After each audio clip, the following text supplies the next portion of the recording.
We covered some of the background on integrated management. Now we're going to look at the how. In the previous things we've talked about there being mandatory procedures in 9001, 14001 and 18001, such as control of documents, control of records, internal audits, control of non-conforming product and service, which we put into control of non-conformance, corrective and preventive actions. We've also talked about 14001 and 18001 requiring legal and other requirements and emergency planning to be clauses to be matched, and they are inherent in the 9001 side. We've also covered that if you really comply with 9001 to the spirit, by adding the process and methodology of 18001 is probably only going to add 25% to your workload, and enhancing it further for 14001 a further 10%, and that will give you an integrated management system. What we haven't covered is what it might look like in a PATA form. So using the 9001 structure, taking management system as the first section, all the manual details, all the control of documents and records would fit neatly under that. Management responsibility and organisation, the policy, the planning, the responsibilities, the legal would fit neatly under that.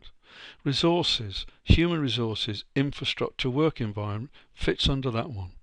Product or service realization operations are a little bit more difficult to get a grip on, but if you think that it starts with the process flows and moves to risk assessment, that makes a lot of sense.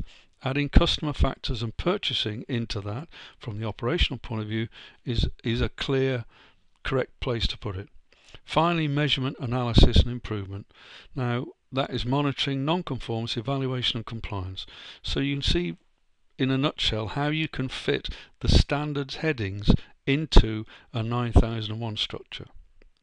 But how does Smart ISO approach it? First of all, a gap analysis of the company. Now this we do in three elements. One is to look at the management system. The second is to look at legal and regulatory side, and the third is to look at process flows. Yes, gaps in that, but that could then lead to risk assessment from the gaps in that. From the management system, we would fill them by documents and the management side. From the process risk and the legal, that would preventive gap filling from the actions that would come out from that. We would then monitor everything through a non-conformance regime, and that would lead to continual improvement. So that, in a nutshell, is the flow of the Smart ISO system.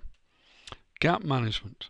We have a number of questions that you would have to ask that would show you what standards and where you stand against the standards, give you guidance on what the standard contains and what you're looking for in the question, and from that it will give you an analysis against 9001, 14001, 18001, etc. The legal and regulatory. It starts with all the law that you've got available to you, and you decide whether it's relevant or available. We help on the available side by giving you links direct to your government websites. The process flows. We enable you to draw up your own process flows if you can't already, and the advantage of this way is that electronically they're all linked to each other, so you can show drill down of how one process flow may lead to another, etc. And print them out in such a way that it's self-explanatory and it sticks on a wall, can be used for teaching and for training and for anything you want it for, showing a client. The process risk assessment takes those step-by-step approaches and can add hazards to it from the 18 headings or so that we've got as natural classifications. We include in it being able to upload images so you can make reports and work instructions even clearer. The document gap filling leads to the document management system, and you can see here we've got a layout for how it's structured, but you can click on 14,000 and it will reshuffle to that standard. Or the preventive gap filling deals with all the preventive actions that we picked up and carries them through on the action tracker.